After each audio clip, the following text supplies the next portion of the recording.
কি পেন নামের ঘটা কেন আবার? বিজয় দশমী তো দেরি আছে। তোমায় প্রণাম না করে পারলাম না জেঠিমা, খুব প্রণাম করতে ইচ্ছে করলো। আমার তো মা নেই, মাঝে মাঝে যে তুমি কি করে আমার মা হয়ে ওঠো আমি সত্যি জানি না।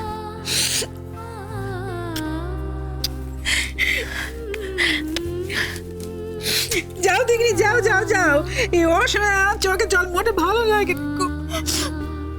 আর তোমাকেও কাঁদলে একেবারে জঘন্য লাগে, তুমি জানো। দেখি ইস কি লাগছে। একদম কাঁদবে না কিন্তু, আমি আসছি। এসো।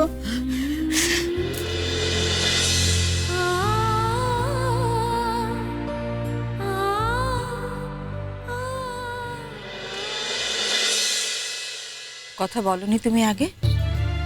কাজ হয়েছে কিছু? এবারেও তো কথা বলার চেষ্টা করেছিলে, কাজ হয়েছে কি?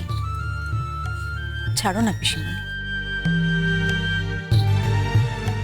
একটা মানুষ তো জীবনে সবকিছু পায় না, সবাই সবকিছু পায় না জীবনে। যা চায় তুমি পেয়েছো বলো তো? যা চেয়েছো পেয়েছো কি?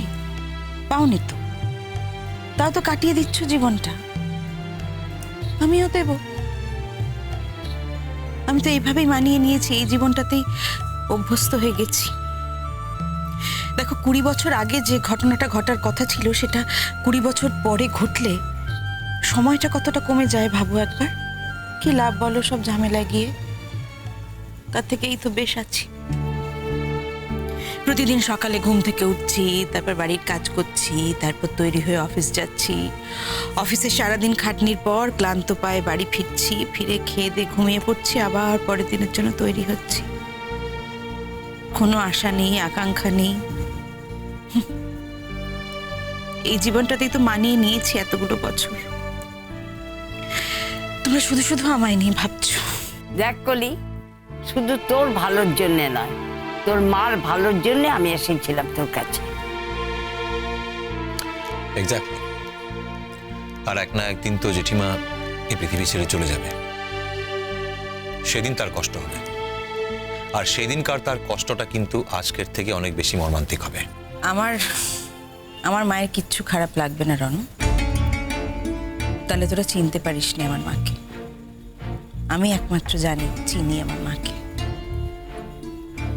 যে মা তার নিজের মেয়েকে এই অবস্থায় দেখে কষ্ট পায় না, ঠিক মাসের 1 তারিখ হলে আমার সামনে এসে দাঁড়িয়ে আমার দেওয়া টাকাটা হাতে করে তুলে নেয় এবং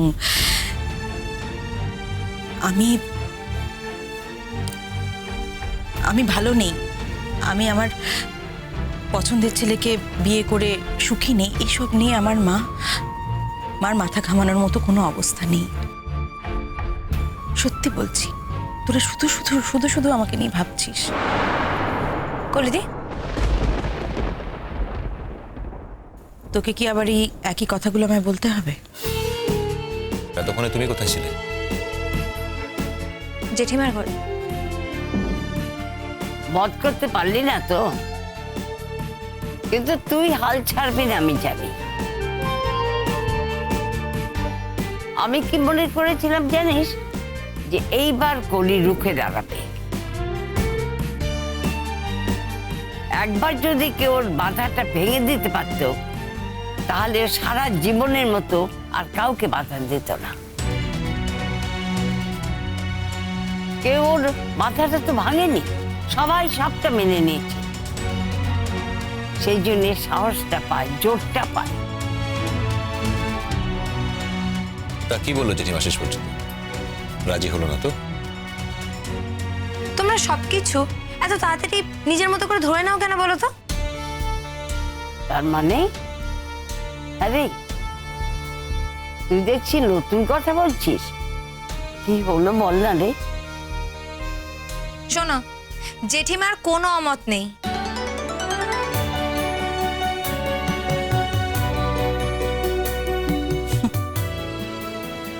এ কথা আমি আর বিশ্বাস করি নাই মন। সেটা তোমার সমস্যা, তুমি যদি বিশ্বাস না করো তাহলে আমাকে এটাই বলতে হবে তুমি বিশ্বাস করতে চাইছো না, তাই যখন বিশ্বাস করার কথা তখন দু হাত তুলে বলছো না আমি বিশ্বাস করি না।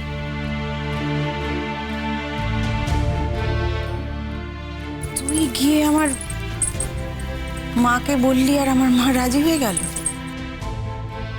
মার এত বছরের সংস্কার, এই যে না খেয়ে ঘরে দরজা বন্ধ করে থাকা, এগুলোর মানে আমি বুঝতে পারছি না। তুই কি ম্যাজিক জানিস নাকি?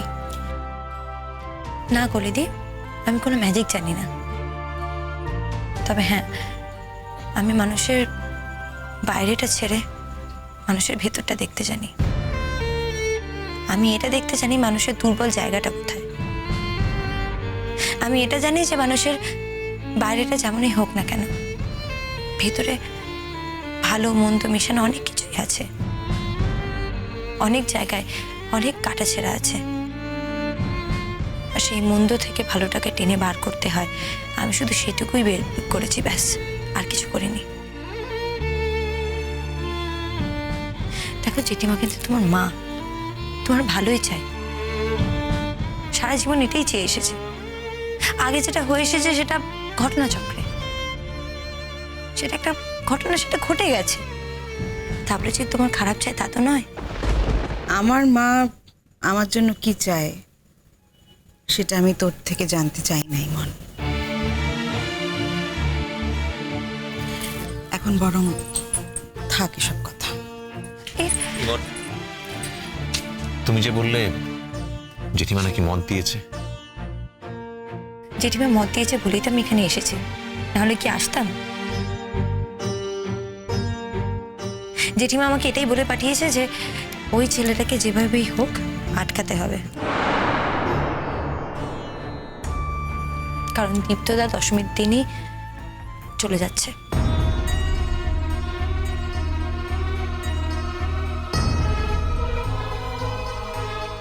মা বলেছে এই কথা? হ্যাঁ রে বোন, তুই সত্যি কথা বলছিস? মিথ্যে কথা বলে আমার কি লাভ বলো তো? বিশ্বাস না হলে চলো না ওপর থেকে নিচে চলো, বুঝতে পারবে যা বলছি সব ওই ঘটনাই ঘটেছে। ইমন যদি সত্যি হয়ে থাকে তাহলে তো আজকে অষ্টমী, দশমীর দিন চলে যাবে বললে, তাহলে কালকের দিনটা হাতে রয়েছে, নবমীর দিনটা। তাহলে কালকে সকালে গিয়ে ওকে আটকাতে হবে। ও কিন্তু থাকবে না। সত্যি কলিদি, তুমি মানুষটাকে যা চিনেছো, কি ভালো চিনেছো। 20 বছর ধরে একটা অবিবাহিত মানুষকে বিবাহিত ভেবে তাকে নিজের জীবন থেকে দূরে সরিয়ে দিয়েছো, তার কোনো কথাই শুনতে চাওনি। কেন কলিদি, কি করে পারলে তুমি এটা বলো? সেই মানুষটাকে কি করে তুমি দূরে সরিয়ে রাখতে পারলে, যাকে তুমি এত ভালোবাসো, তুমি যাকে এতটা এতটা কাছের মনে করো, তুমি তাকে ভুল বুঝলে? আমি তোকে একটা কথা বলে রাখছি ইমন, আমি জানি আমি দোষ করেছি, ওকে আমি অপমান করেছি, কাজে আমি নিজেই যাব ওর কাছে ক্ষমা চাইতে। কিন্তু তাহলেও কোনো অবস্থাতেই ও কিন্তু ওর শিডিউল ক্যান্সেল করবে না। অন্তত আমি ওকে এত বছরে যতটুকু চিনেছি তাতে। তুমি যে ওকে একটু চিনতে পারোনি, তুমি তোমার কথাতেই প্রমাণ দিয়ে দিয়েছো। তাই বলছি কলিদি, তুমি কোনো বিষয়ে গ্যারেন্টি করতে এসো না, তুমি কোনো কমিটমেন্টের কথাতেই যেও না। আর একটা কথা, তুমি যা করেছো, দীপ্তদা যদি সত্যি তোমাকে ফিরিয়ে দেয় বা তুমি যেটা বলছো সেটা যদি সত্যি হয়, তাহলে বুঝবে এটাই তোমার পাওনা, কারণ আমি দীপ্তদাকে কোনো দোষ দিতে পারবো না। হ্যাঁ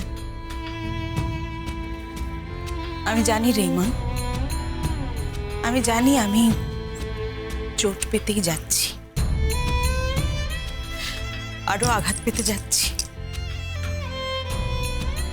কিন্তু যেতে তো আমাকে হবেই। একবার শেষবারের মতো দেখা করে ওকে বলবো যে আমার ওপর যেন কোনো রাগ পুষে না রাখে। এবার তো সত্যি সত্যি মুক্ত, এবার যেন নিজের জীবনটাকে নিজের মতো করে সাজিয়ে নিতে পারে। কুসুম দোলা